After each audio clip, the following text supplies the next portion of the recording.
नमस्कार दोस्तों, जय हिंद। दोस्तों कैसे हैं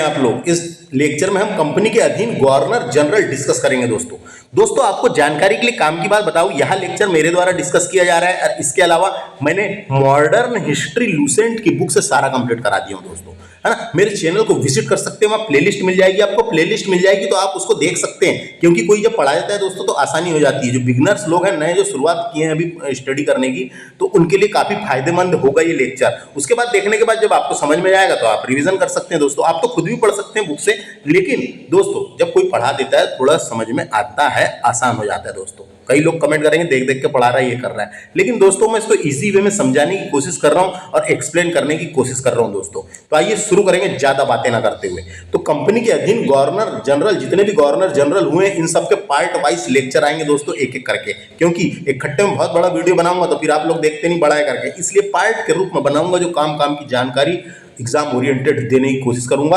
आइए ज्यादा बातें ना करते हुए शुरू करते हैं हम गवर्नर जनरल। तो दोस्तों गवर्नर जनरल क्या था ये पता होना सबसे पहले आपको। गवर्नर जनरल नाम आया, गवर्नर नाम आया, फिर गवर्नर जनरल नाम आया, फिर वायसराय नाम आया। तो ये क्या था ये पता होना। तो गवर्नर जनरल एक ऐसी भूमिका थी दोस्तों जिसे ब्रिटिश सरकार द्वारा नियुक्त किया जाता था। गवर्नर जनरल को ब्रिटिश सरकार के द्वारा नियुक्त किया जाता था, जिसका प्राथमिक कार्य क्राउन का प्रतिनिधित्व करना था। जो क्राउन का शासन स्थापित हो गया था दोस्तों अपने भारत में, ब्रिटेन क्राउन का शासन जो स्थापित हो गया था उसका प्रतिनिधित्व करना था और हमारे देश के उस विशिष्ट क्षेत्र पर शासन करना था। गवर्नर जनरल कॉलोनी में एक विशेष स्थान रखता है दोस्तों। जो इनकी कॉलोनी हो गई थी उसमें विशेष स्थान रखता है, क्योंकि वास्तव में ब्रिटिश सरकार का प्रत्यक्ष प्रतिनिधित्व माना जाता है। प्रत्यक्ष यानी डायरेक्ट ब्रिटिश सरकार का प्रतिनिधित्व माना जाता है ना। तो ये काम की जानकारी शुरू में ऐसी बता दिया मैंने, आपको थोड़ा पता होना। गवर्नर जनरल किसी बड़े क्षेत्र पर शासन करने वाला उच्च पद का गवर्नर होता था। उच्च पद होता था। ब्रिटिश सरकार के एजेंट के रूप में कार्य करता था। गवर्नर जनरल सम्राट के प्रतिनिधित्व के तौर पर कार्य करते थे और गवर्नर जनरल के बारे में यहाँ पे पूरे गवर्नर जनरलों के बारे में लिख रखा है, तो ये मैं आपको बताने की कोशिश करूंगा। तो गवर्नर जनरल भी कैसे इकट्ठे आ गए दोस्तों। तो सबसे पहले बंगाल की बात करते हैं अपन। बंगाल में क्या हुआ था, है ना। तो आप जानते होंगे आधुनिक भारत के इतिहास में प्लासी का युद्ध अत्यंत महत्वपूर्ण है दोस्तों। प्लासी का युद्ध पढ़े थे अपन ने। प्लासी का युद्ध अत्यंत महत्वपूर्ण युद्ध है दोस्तों। इस युद्ध में ईस्ट इंडिया कंपनी ने बंगाल के नवाब सिराजुद्दौला को पराजित किया था। सिराजुद्दौला की हार हो गई थी, तो बंगाल के नवाब सिराजुद्दौला को पराजित किया था और बंगाल में ब्रिटिश साम्राज्य की नींव डाली थी दोस्तों। इस युद्ध को भारत के निर्णायक युद्धों में विशिष्ट स्थान उपलब्ध है दोस्तों। सबसे पहले अपने को पता होना प्लासी का युद्ध। सबसे पहले क्या पता होना, प्लासी का युद्ध के बारे में थोड़ी सी जानकारी मैं आपको दे देता हूं। प्लासी का युद्ध 23 जून 1757 को हुआ था। इस युद्ध में पश्चिम बंगाल के नादिया जिले में प्लासी नामक गांव में हुआ था। इसलिए उसको प्लासी का युद्ध कहते हैं। पश्चिम बंगाल में हुआ था, है ना, लड़ा गया था। इस युद्ध में ब्रिटिश ईस्ट इंडिया कंपनी की सेना और बंगाल के नवाब सिराजुद्दौला की सेना के बीच हुआ था, जिसमें यानी बंगाल के नवाब सिराजुद्दौला और उनके फ्रांसीसी सहयोगों से हराया था दोस्तों। फ्रांसीसियों के सहयोग से हराया था। तो इसमें अंग्रेजों की जीत हुई थी। और इस प्लासी के युद्ध का नेतृत्व कौन कर रहा था? रॉबर्ट क्लाइव कर रहा था। उसी का नाम देखो यहाँ पे, रॉबर्ट क्लाइव कर रहा था। प्लासी के युद्ध का नेतृत्व कौन कर रहा था? रॉबर्ट क्लाइव कर रहा था। तो हम बोल सकते हैं ब्रिटिश ईस्ट इंडिया कंपनी की सेना की जीत हुई थी दोस्तों। तो दोस्तों वही मैं बता रहा था आपको, प्लासी का युद्ध, है ना। प्लासी के युद्ध में अंग्रेजों की सहन शक्ति बढ़ी थी दोस्तों। अंग्रेजों की सहन शक्ति बढ़ गई थी। और जो इसके बाद जब बक्सर का युद्ध हुआ था दोस्तों, आगे पढ़ेंगे अपन। बक्सर के युद्ध के बाद अंग्रेज वास्तविक शासक बन बैठे थे दोस्तों। तो प्लासी के युद्ध के बाद अंग्रेजों की सहन शक्ति बढ़ी थी और बंगाल पे उन्होंने अधिकार कर लिया था। बंगाल पे थोड़ा सा अधिकार हो गया था। थोड़ा बहुत क्षेत्र में द्वैध शासन आया और अधिकार हो गया था। लेकिन बक्सर के युद्ध के बाद दोस्तों अंग्रेज जो है वास्तविक शासक बन बैठी। यहाँ बक्सर का युद्ध अभी अपन पढ़ेंगे अपन, है ना। बक्सर का युद्ध उसके बाद वास्तविक शासक बन बैठी दोस्तों। तो ये समझ में आ गया। तो सबसे पहले बात करते हैं अपन रॉबर्ट क्लाइव की। तो अभी मैंने बताया था आपको प्लासी का युद्ध के बारे में। प्लासी का युद्ध जिसका नेतृत्व किसने किया था? रॉबर्ट क्लाइव ने किया था, है ना। रॉबर्ट क्लाइव ने किया था। और तो उसके बाद क्या होता है दोस्तों, देखो ये देखो, तो रॉबर्ट क्लाइव के बारे में आपको ये बंगाल यानी इसके बारे में थोड़ा सा बता दूं। 1757 से लेके 1760 ईस्वी तक के एक बार गवर्नर रहा है बंगाल का। उसके बाद दूसरी बार गवर्नर बनता है 1765 से लेके 1767 तक के 2 बार गवर्नर बना है दोस्तों। बंगाल का गवर्नर जनरल नहीं बोलेंगे अपन, गवर्नर बोलेंगे। 2 बार गवर्नर बना है। तो रॉबर्ट क्लाइव के बारे में अपने को जानकारी थोड़ी बहुत होना, तो इससे क्या क्वेश्चन आ सकते हैं। यह बंगाल का पहला गवर्नर था। सबसे पहले तो वनडे एग्जामों में ऐसी क्वेश्चन पूछेगा अपने को, बंगाल का पहला गवर्नर था, बंगाल का पहला गवर्नर पूछेगा। बंगाल का पहला गवर्नर कौन था? रॉबर्ट क्लाइव, है ना। इसने नेतृत्व किया था प्लासी के युद्ध का। प्लासी का युद्ध जीतने के बाद यही बंगाल का गवर्नर बना, है ना। तो बोल सकते हैं ये बंगाल का पहला गवर्नर था और इसी ने पहली बार बंगाल में द्वैध शासन, ये देखो यहाँ लिखा है, इसी ने पहली बार बंगाल में द्वैध शासन की व्यवस्था की। इसी ने पहली बार बंगाल में द्वैध शासन की स्थापना की। और इसने दोस्तों एक काम किया था, इसने कंपनियों के अधिकारियों को निजी उपहार देने से मना कर दिया था। इसने क्या किया था, इसी के टाइम पे अंग्रेजों ने ही इसके खिलाफ एक बार विद्रोह कर दिए थे। तो इसी ने, रॉबर्ट क्लाइव ने ही कंपनियों के अधिकारियों को निजी उपहार देने से मना कर दिया था। तो कंपनी के अधिकारियों ने इसके खिलाफ विद्रोह कर दिया था, जिसे श्वेत विद्रोह के नाम से जाना जाता है, जिसे श्वेत विद्रोह के नाम से जाना जाता है दोस्तों, है ना। तो क्या बताया मैंने, इसने कंपनी के अधिकारियों को निजी उपहार देने से मना कर दिया और कंपनियों के अधिकारियों ने इसके खिलाफ विद्रोह किया था। उसे ही श्वेत विद्रोह के नाम से जाना जाता है, उसे ही श्वेत विद्रोह के नाम से जाना जाता है। अब अपन यहां पढ़ते हैं दोस्तों। तो मैंने बताया इसने बंगाल में द्वैध शासन की व्यवस्था की। द्वैध शासन क्या होता है ये अपने को जानकारी होना तो थोड़ा समझ में जाएगा अपने को। द्वैध शासन का मतलब ये है दोस्तों, जब 2 शासक एक साथ सत्ता का संचालन करते हैं। जब 2 शासक एक साथ सत्ता का संचालन करते हैं, 2 शासक एक साथ सत्ता का संचालन कैसे करेंगे दोस्तों, उसे ही द्वैध शासन कहते हैं। जब 2 शासक एक साथ सत्ता होती है, सत्ता का संचालन करते हैं, उसे ही द्वैध शासन कहते हैं। तो देखा गया है कि शासक अपने पद का आजीवन ग्रहण किया रहता है और उसके, तो हम बोल सकते हैं यहाँ पे देखो, द्वैध शासन का मतलब एक साथ, जब 2 शासक एक साथ सत्ता का संचालन करते हैं तो व्यवस्था की थी, जिसके तहत राजस्व वसूलने, सैनिक संरक्षण और विदेशी मामले कंपनी के अधीन रखे गए थे। देखो, कंपनी के अधीन कौन से मामले रख दिए गए थे? राजस्व वसूलने यानी टैक्स वसूलने, सैनिकों के संरक्षण और विदेशी मामले कंपनी के अधीन रखे गए थे। जबकि शासन चलाने की जिम्मेदारी नवाब के हाथों में थी। शासन चलाने की जिम्मेदारी नवाब के हाथों में थी। इसे ही द्वैध शासन कहा गया है। जब 2 शासक एक साथ सत्ता का संचालन करते हैं, तो 2 शासक कैसे सत्ता का संचालन कर रहे हैं? तो एक शासक जो है ब्रिटिश ईस्ट इंडिया कंपनी, राजस्व वसूलने, सैनिक संरक्षण, विदेशी मामले कंपनी के अधीन रख दिए गए थे, जबकि शासन चलाने की जिम्मेदारी नवाब को दे दी गई थी दोस्तों, है ना। नवाब को दे दी गई थी। तो कौन सा नवाब था वो? नवाब का नाम पता है क्या आपको, है ना? मिहिर जाफर को बंगाल का नवाब बनाया गया था। मिहिर जाफर को बंगाल का नवाब बनाया गया था दोस्तों इस युद्ध के बाद। मिहिर जाफर को बंगाल का नवाब बनाया गया था, है ना। इतना याद रखना है दोस्तों। यहां तक समझ में आया कि आपको याला फैक्ट यहां तक। इसके बाद क्या होता है? बक्सर का युद्ध होता है दोस्तों। इसके बाद क्या होता है? बक्सर का युद्ध होता है। ये याद रखना, बक्सर का युद्ध 22-23 अक्टूबर 1764 को होता है। तारीख पूरी याद रखना, 22-23 अक्टूबर 1764 को बक्सर का युद्ध होता है। बक्सर का युद्ध किस किस के बीच में होता है? बक्सर का युद्ध के बारे में बताओ, किस किस के बीच में होता है? तो बक्सर का युद्ध ब्रिटिश ईस्ट इंडिया कंपनी की सेना और बनारस के राजा बलवंत सिंह, बंगाल के नवाब मीर कासिम, अवध के नवाब शुजा-उद-दौला, मुगल सम्राट शाह आलम द्वितीय की संयुक्त सेना के बीच लड़ा गया था दोस्तों। तो हम बोल सकते हैं एक तरफ में अंग्रेज थे, दूसरी तरफ में पूरे भारत के जो शासक थे वो लोग लड़ रहे थे अंग्रेजों के खिलाफ लड़ रहे थे दोस्तों। तो है ना, अंग्रेजों के खिलाफ लड़ रहे थे, तो बोल सकते हैं हम। तो इस युद्ध में इस युद्ध में तो समझ में आ गया बक्सर का युद्ध। यह युद्ध मुगल बादशाह शाह आलम द्वितीय, अवध का नवाब क्या नाम था उसका? शुजा-उद-दौला, तथा बंगाल का नवाब मिहिर कासिम ने मिलकर लड़ा था दोस्तों, मिलकर लड़ा था। इस समय रॉबर्ट क्लाइव की सेनापति दोस्तों, रॉबर्ट क्लाइव की सेना थी उसकी अंग्रेज की तरफ से। उसका सेनापति कौन था? ये नेतृत्व किसने किया था? कैप्टन मुनरो, कैप्टन मुनरो ने नेतृत्व किया था, याद रखना है ना, याद रखना। बक्सर की लड़ाई का नेतृत्व किसने किया था? कैप्टन मुनरो ने किया था। तो रॉबर्ट क्लाइव की सेना का नेतृत्व कैप्टन मुनरो ने किया था, कैप्टन मुनरो ने किया था। उसके बाद क्या होता है, यह युद्ध, यह यानी अंग्रेज इस युद्ध में जीत गए। अंग्रेजों की जीत होती है दोस्तों, अंग्रेज इस युद्ध में जीत गए। और जीतने के बाद देखो, अंग्रेज जीत गए और जीतने के बाद इलाहाबाद की संधि होती है, यहां पे वही लिखा हुआ है देखो, इलाहाबाद की संधि 1765 में, इलाहाबाद की संधि होती है 1765 में। इस संधि के तहत अंग्रेजों को बंगाल, बिहार, उड़ीसा के राजस्व वसूलने का अधिकार मिल गया था दोस्तों, है ना। इसको बोल सकते हैं अपन, इस संधि के तहत बंगाल, बिहार, उड़ीसा के राजस्व वसूलने का अधिकार मिल गया था, अधिकार मिल गया था, इतना याद रखना है। तो बक्सर के युद्ध से अंग्रेज वास्तविक शासक बन बैठी दोस्तों।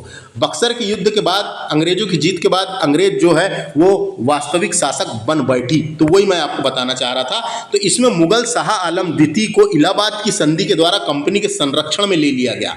इलाहाबाद की संधि कब हुई थी, याद रखना है, इलाहाबाद की संधि के द्वारा कंपनी के संरक्षण में ले लिया गया दोस्तों।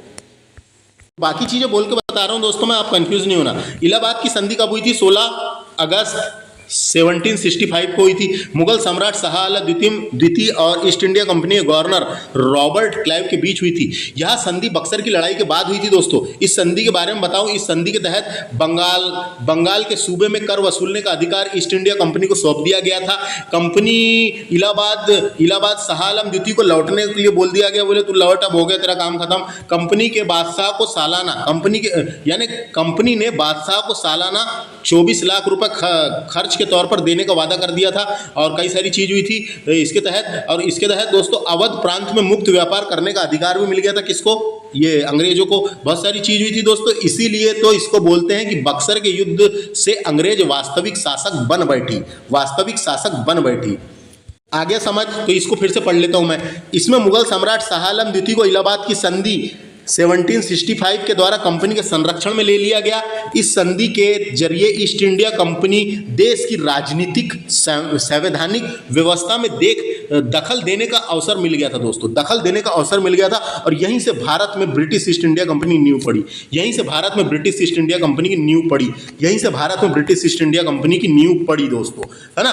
रॉबर्ट क्लाइव ने बंगाल के समस्त क्षेत्र के लिए 2 उप दीवान, बंगाल के लिए, है ना, बंगाल के समस्त क्षेत्र के लिए 2 उप दीवान, बंगाल के लिए मोहम्मद रजा खां और बिहार के लिए राजा सिताब राय को नियुक्त किया था दोस्तों, है ना। तो 2 उप दीवान को नियुक्त किया था रॉबर्ट क्लाइव ने। बंगाल के समस्त क्षेत्र के लिए 2 उप दीवान, एक बंगाल के लिए जिसका नाम था मोहम्मद रजा खां, दूसरा बिहार के लिए राजा सिताब राय को नियुक्त किया था, ये पता होना अपने को, सिताब राय को नियुक्त किया था, ये पता होना दोस्तों। तो दोस्तों इसके बाद फिर और गवर्नर बनते अन्य गवर्नर। एक का नाम था बरेलास्ट जो है 1767 से लेके 1769 तक के गवर्नर रहा है बंगाल का। उसके अलावा फिर है, अगला नाम है कार्टियर बंगाल का गवर्नर था दोस्तों ये। तो ये कार्टियर जो था 1769 से लेके 72 ईस्वी तक के गवर्नर रहा है, याद रखना है। उसके बाद फिर वारेन हेस्टिंग बनते हैं दोस्तों। वारेन हेस्टिंग जो है ये 1772 से लेके 1774 तक के बंगाल का गवर्नर रहा। तो दोस्तों बंगाल के गवर्नर में इतने नाम आते हैं। सबसे पहले नाम आता है रॉबर्ट क्लाइव का। तो हम बोल सकते हैं रॉबर्ट क्लाइव भारत में ब्रिटिश साम्राज्य का संस्थापक रॉबर्ट क्लाइव था, ऐसा बोल सकते हैं कि नहीं। भारत में ब्रिटिश साम्राज्य का संस्थापक रॉबर्ट क्लाइव था, ये याद रखना है बस। तो अब इसके बाद अपन यहाँ से डिस्कस करेंगे। ये कहानी यहाँ की समझ में आ गई पूरी, शॉर्टकट तरीके से बताने की कोशिश किया हूँ मैंने। अब यहाँ से बात करते हैं अपन कंपनी के अधीन गवर्नर जनरल की, अधीन गवर्नर जनरल, है ना। तो कंपनी के अधीन गवर्नर जनरल के से पहले आपको बता दूं, देखो ये वारेन हेस्टिंग के बारे में अपन ने पढ़े थे। वारेन हेस्टिंग जो 1772 से लेकर 74 तक के गवर्नर था, बंगाल का गवर्नर था। तो दोस्तों जैसे ये 1772 में गवर्नर बनता है तो इसने आते के साथ क्या किया, सबसे पहले आते के साथ द्वैध प्रणाली थी उसको खत्म कर दिया दोस्तों। देखो यहाँ लिखा हुआ कहीं ना कहीं, मेरे को बता रहा हूँ कहाँ गया। ये देखो ये लिखा हुआ है ना। इसने आते के साथ वारेन हेस्टिंग ने आते के साथ 1772 में कोर्ट ऑफ डायरेक्टर्स ने द्वैध प्रणाली को समाप्त करने तथा कंपनी को बंगाल, बिहार, उड़ीसा प्रांत की शासन व्यवस्था पर उत्तरदायित्व संभालने का आदेश दिया। वारेन हेस्टिंग ने दोनों उपदीवान बनाए गए थे दोनों दोस्तों, है ना, मोहम्मद रज्जा खां और सीतब राय, दोनों को पद से हटा दिया। जो उपदीवान थे दोनों को पद से हटा दिया। ये हुआ था सबसे पहले दोस्तों, ये हुआ था, है ना, ये हुआ था। तो ये हुआ, तो उसके बाद इसी के शासनकाल में रेगुलेटिंग एक्ट 1773 आता है दोस्तों। रेगुलेटिंग एक्ट 1773 आया। तो क्वेश्चन आता है इसी के साथ 1773 में रेगुलेटिंग एक्ट आया, जिसके तहत क्या क्या हुआ था मैं बाद में बताऊंगा। यहां पढ़ते हैं पहले। रेगुलेटिंग एक्ट 1773 के अनुसार बंगाल के गवर्नर को अब अंग्रेजी क्षेत्र का गवर्नर जनरल कहा जाने लगा। तो जो गवर्नर नाम था दोस्तों, उसी का नाम को पलट के गवर्नर जनरल बोलने लगे। तो रेगुलेटिंग एक्ट के तहत बंगाल के गवर्नर को बंगाल का गवर्नर जनरल बनाया गया तथा, है ना, कहे जाने लगा, जिसका कार्यकाल 5 वर्ष निर्धारित किया गया था। यहाँ पे याद रखना है। तो गवर्नर जनरल का कार्यकाल भी 5 वर्ष निर्धारित किया गया था। मद्रास एवं मुंबई के गवर्नर को इसके अधीन कर दिया गया। इस प्रकार भारत में कंपनी के अधीन प्रथम गवर्नर जनरल वारेन हेस्टिंग था दोस्तों। अगर क्वेश्चन आता है भारत का पहला गवर्नर कौन सा था, तो लॉर्ड क्लाइव था, है ना, क्योंकि वही तो बंगाल का गवर्नर था। बंगाल का पहला गवर्नर लॉर्ड क्लाइव, या पूछे भारत का पहला गवर्नर पूछे तो लॉर्ड क्लाइव ही होएगा। लेकिन गवर्नर जनरल बोलेगा दोस्तों तो वारेन हेस्टिंग। बंगाल यानी भारत का प्रथम या बंगाल का प्रथम वही हुआ। तो बंगाल का प्रथम गवर्नर जनरल वारेन हेस्टिंग का नाम आता है, जो 1774 से लेके 1785 तक हुआ दोस्तों, ये ईस्वी तक हुआ, है ना। वारेन हेस्टिंग ने 1750 में कंपनी के एक क्लर्क के रूप में कलकत्ता आया। सबसे पहले ये एक कंपनी के क्लर्क के रूप में कलकत्ता आया था और अपनी कार्य कुशलता के कारण कासिम बाजार का अध्यक्ष बना। सबसे पहले ये कासिम बाजार का अध्यक्ष बना और बंगाल का गवर्नर और एक कंपनी का गवर्नर जनरल बना। बंगाल का गवर्नर, है ना, पहले गवर्नर बना था ना, ये अभी तो अपन पढ़े थे 72 से 74 तक के, 1772 से 74 तक के, और उसके बाद गवर्नर जनरल बनता है ये 1774 से लेके 1785 तक। तो अब इसके बारे में थोड़ी यहाँ पे इसके बारे में अपन काम का पढ़ लेते हैं। वारेन हेस्टिंग दोस्तों ये 1774 से लेके 1785 ईस्वी तक के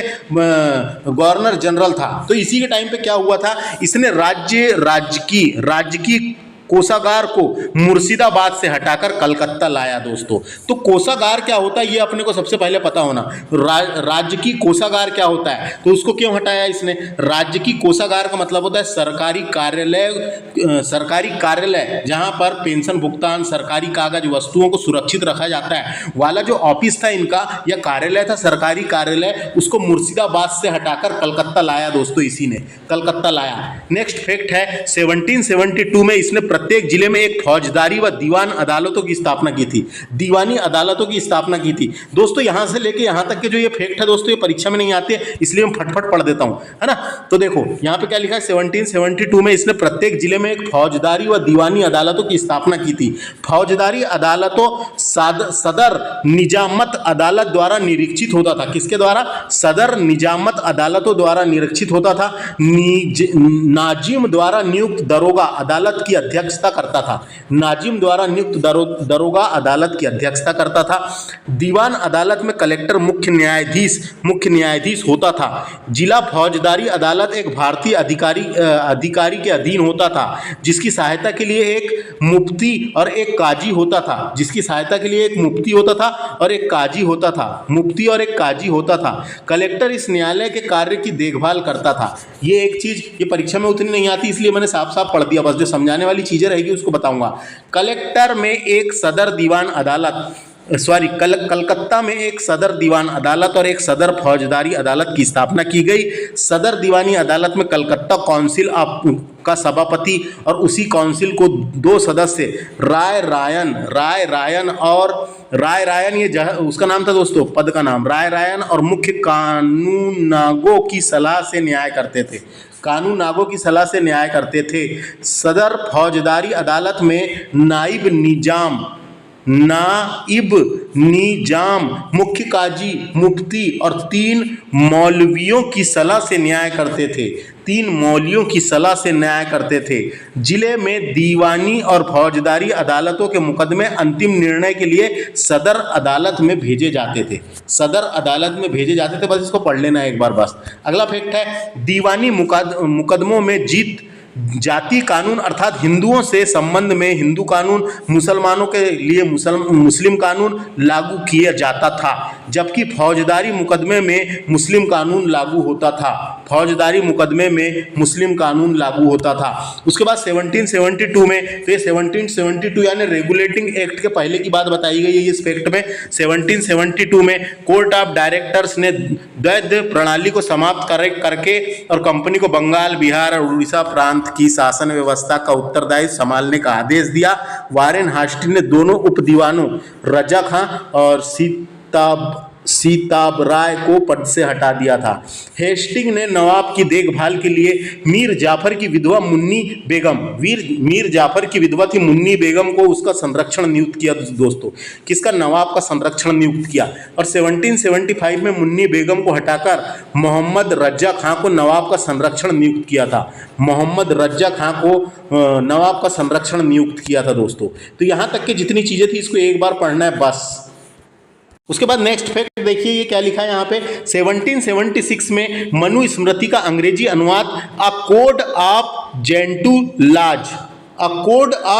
लॉज ये नाम रखा गया था दोस्तों। डायरेक्ट क्वेश्चन आता है, मनुस्मृति का अंग्रेजी में अनुवाद किसने किया था? सर विलियम जोन्स ने किया था, याद रखना है। किसने किया था? सर विलियम जोन्स ने किया था। उसका अनुवाद 1794 में प्रकाशित हुआ था। अनुवाद किया था 1776 में और प्रकाशन हुआ था 1794 में प्रकाशित हुआ था। यह यूरोपीय भाषाओं द्वारा अध्ययन किए जाने वाला पहला संस्कृत ग्रंथ में से एक है। ये जो मनुस्मृति थी यह यूरोपीय भाषा यानी भाषा विज्ञानों द्वारा अध्ययन किए जाने वाला पहला संस्कृत ग्रंथ माना जाता है दोस्तों। और उसका नाम क्या रखे थे उनका नाम क्या रखे थे? उसका नाम था, इसका नाम क्या रखे थे ट्रांसलेट करने के बाद? अ कोड ऑफ जेंटो लॉज, ये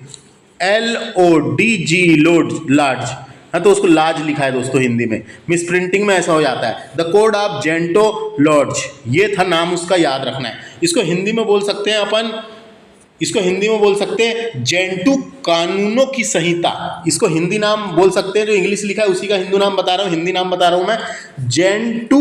जेंटू कानूनों की संहिता है ना, ये नाम था। मनुस्मृति का अंग्रेजी में अनुवाद किया था किसने?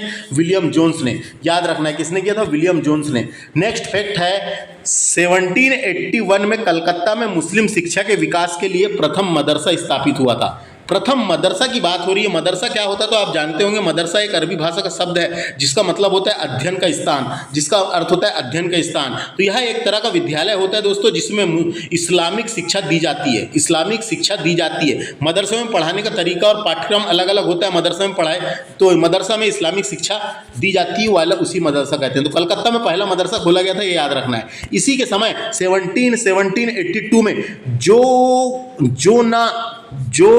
क्या लिखा है,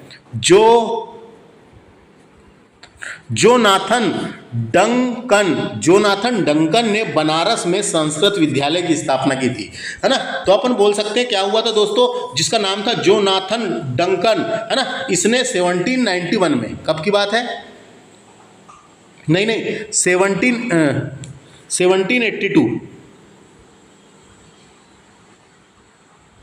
ये सन यहाँ पे गलत लिखा हुआ है दोस्तों, सन यहाँ पे गलत लिखा हुआ है, 1791 है ना। 1791 में हिंदू कानून और दार्शनिक का अध्ययन करने के लिए वाराणसी में, हिंदू कानून और दार्शनिक का अध्ययन करने के लिए वाराणसी में संस्कृत महाविद्यालय की स्थापना की थी। संस्कृत महाविद्यालय की स्थापना की थी दोस्तों, ये याद रखना है, संस्कृत महाविद्यालय की स्थापना की थी।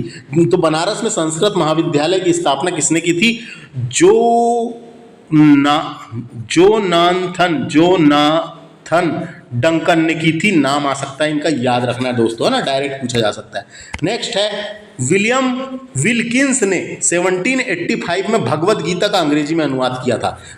श्रीमद् भगवत गीता का अंग्रेजी में अनुवाद किया था। किसने किया था ये पूछा जा सकता है, विलियम विल्किंस ने, है ना। तो भगवत गीता का अंग्रेजी में पहला अनुवाद सर चार्ल्स विल्किंस, इनका नाम विलियम विल्किंस भी बोलते हैं या ऐसा भी लिखा हुआ है कई जगह, सर चार्ल्स, ये उसी का नाम है, विल्किंस ने किया था। यह अनुवाद 1785 में प्रकाशित हुआ दोस्तों, यह अनुवाद 1785 में प्रकाशित हुआ।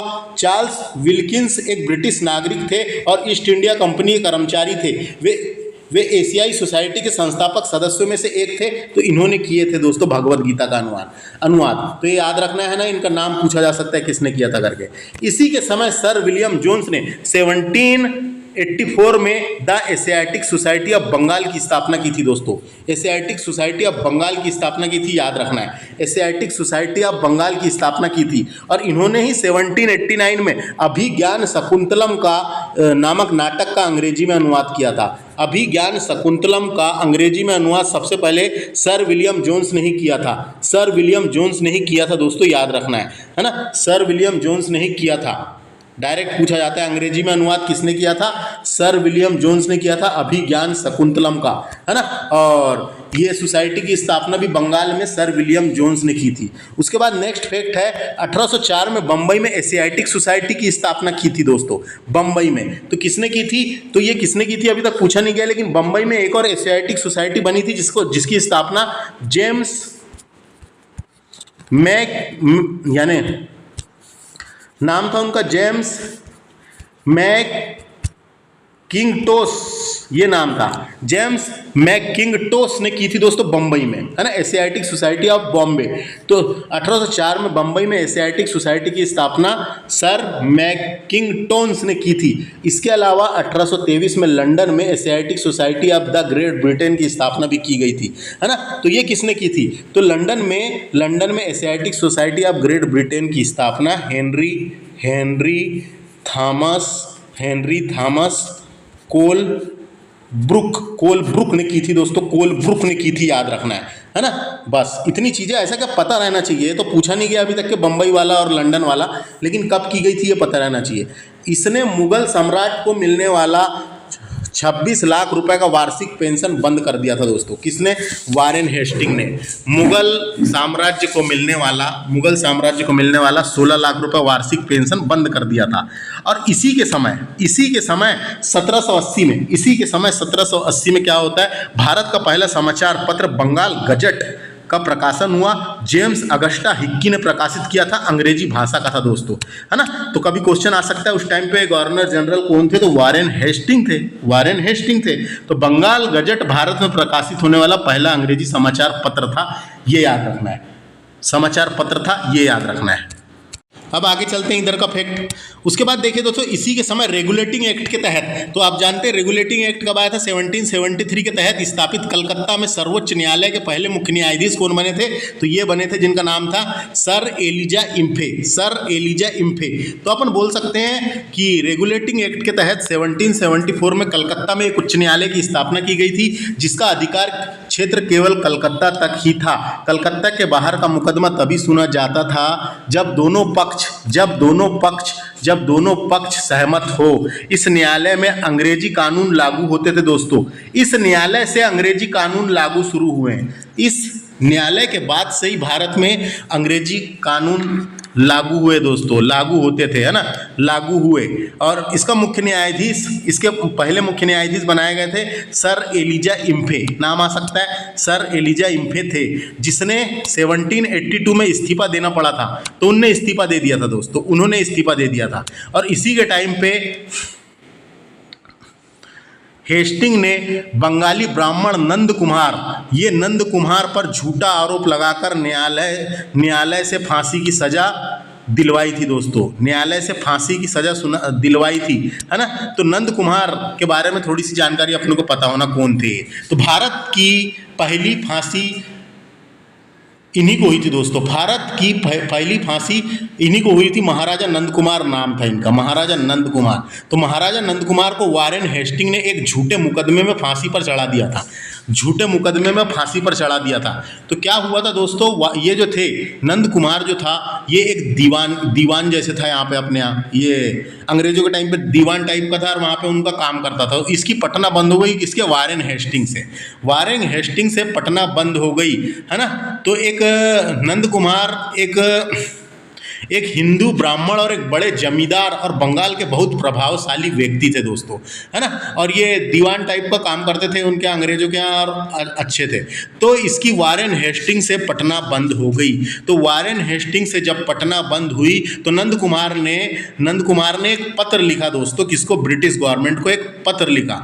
और उस पत्र में वारेन हेस्टिंग के खिलाफ रिश्वत भ्रष्टाचार की शिकायत का उल्लेख किया था, रिश्वत की और भ्रष्टाचार की शिकायत का उल्लेख किया था।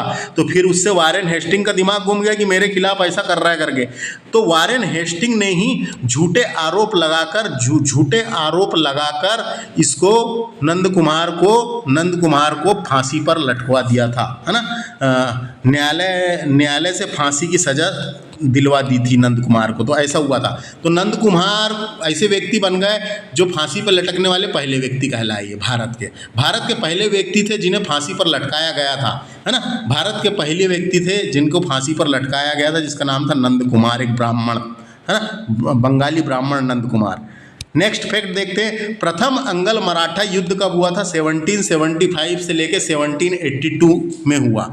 द्वितीय अंगल मैसूर युद्ध कब हुआ था, तो 1780 से लेकर 1784 तक हुआ। वारेन हेस्टिंग के समय में लड़े गए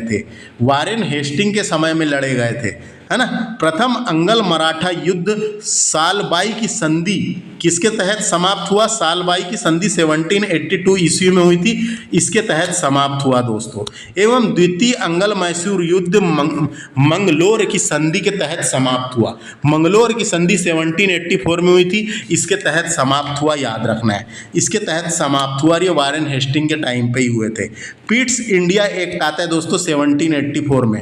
Pitt's India Act Warren Hasting के समय ही पारित किया गया था, वारेन हेस्टिंग के समय ही पारित किया गया था, जिसका नाम था पीट्स इंडिया एक्ट। तो ये क्या था, इसके बारे में थोड़ी सी जानकारी होना, है ना। तो पीट्स इंडिया एक्ट क्या था, तो आपको बता रहा हूँ। तो क्या हुआ था दोस्तों, वारेन हेस्टिंग जो था, वारेन हेस्टिंग ने ये नंद कुमार को फांसी पर लटका दिया था। और इसके बाद वारेन हेस्टिंग का काम थोड़ा सा सब लोग इसके खिलाफ हो गए थे। तो उसी के बाद उसको सुधारने के लिए सरकार ने पीट्स इंडिया एक्ट लाई थी दोस्तों।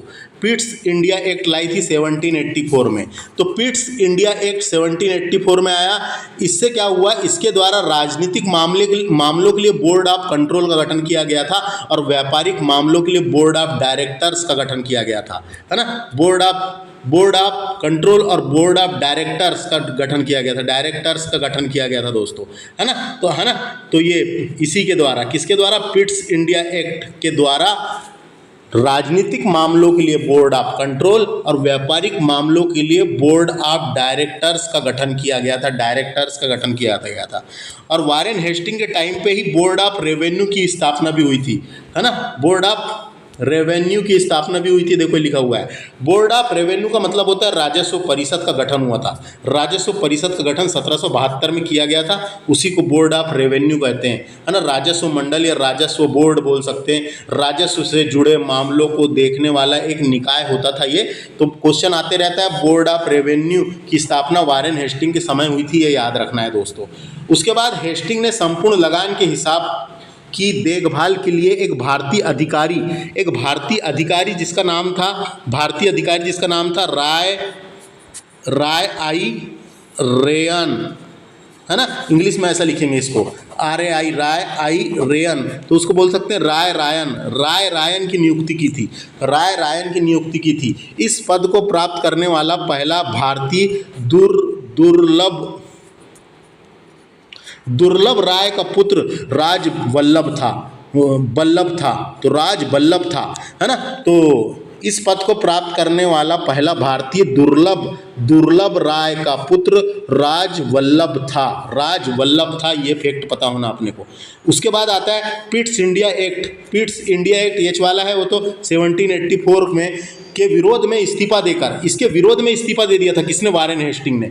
तो विरोध में इस्तीफा देकर जब वारेन हेस्टिंग फरवरी 1785 में लंदन पहुंचा तो बार्क द्वारा, वहां पे बार्क था दोस्तों, एक लंदन में बार्क था जो उससे बहस कर रहा था, है ना, उससे बहस कर रहा था और बार बार उसको बोल रहा था कि तूने वहां पे नंद कुमार को फांसी कैसे दिया, तू इंडिया में अपनी मनमानी कर रहा है, अपनी चीजें लगा रहा है, तू सबूत पेश कर, ऐसा वैसा। तो वहां पे एक बार्क था दोस्तों, बार्क। तो इंग्लैंड पहुंचा तो बार्क द्वारा उसके ऊपर महाभियोग लगाया गया था, दोस्तों। महाभियोग क्या लगाया गया था, महाभियोग लगाया गया था, इंपॉर्टेंट है ये, है ना।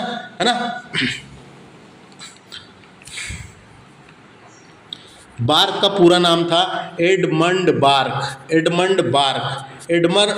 बार्क ने इसके ऊपर रिश्वतखोरी, उसके रिलेटेड सही ढंग से काम नहीं कर रहा है ये सोच के इसके ऊपर मुकदमा चलाया और महाभियोग लगाया था, है ना, महाभियोग लगाया इसके ऊपर दोस्तों। तो ये एकमात्र गवर्नर जनरल है जिसके ऊपर महाभियोग लगाया गया है, परंतु 1795 में इसे आरोपों से मुक्त कर दिया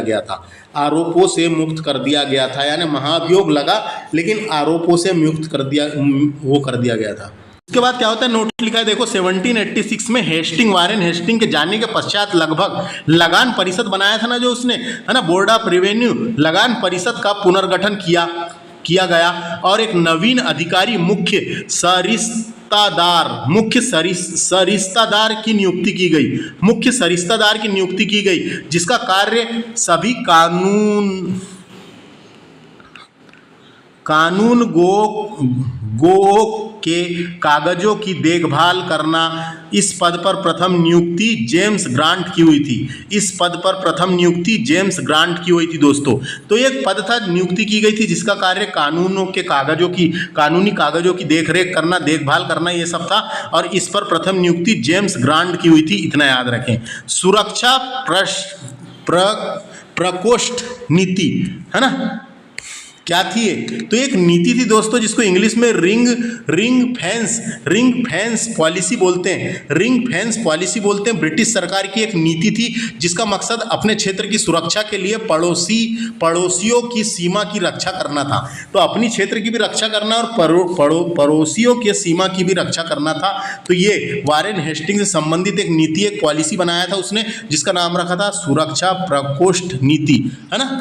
इस नीति का नाम रिंग फेसिंग शब्द पर आधारित है, वारेन हेस्टिंग ने लागू किया था, है ना। तो इस नीति के तहत कंपनियों के सीमा की रक्षा के लिए वफादार जोन बनाए गए थे दोस्तों, तो देखो दोस्तों यहाँ पे क्या हुआ था, वारेन हेस्टिंग ने इस्तीफा दे दिया था और इस्तीफा देने के बाद गवर्नर जनरल बनाया गया था सर जॉन मैकफार्सन को बनाया गया था। तो मैकफार्सन 1785 से लेकर 1786 तक के भारत के गवर्नर जनरल थे और ये अस्थायी गवर्नर जनरल नियुक्त किए गए थे, अस्थायी गवर्नर जनरल नियुक्त किए गए थे दोस्तों। तो समझ में आ गया। इस लेक्चर में इतना ही डिस्कस करते हैं। नेक्स्ट अगला हम लॉर्ड कॉर्नवालिस के बारे में नेक्स्ट लेक्चर में डिस्कस करेंगे। तो समझ में आ गया दोस्तों, ये सब मैंने पढ़ाया, इसको आप रिवीजन करें एक बार। रिवीजन करने के बाद आपको जब समझ में आ जाएगा इधर सब चीज़ें, तो आप पढ़ सकते हैं दोस्तों। थैंक्स फॉर वॉचिंग, नमस्ते।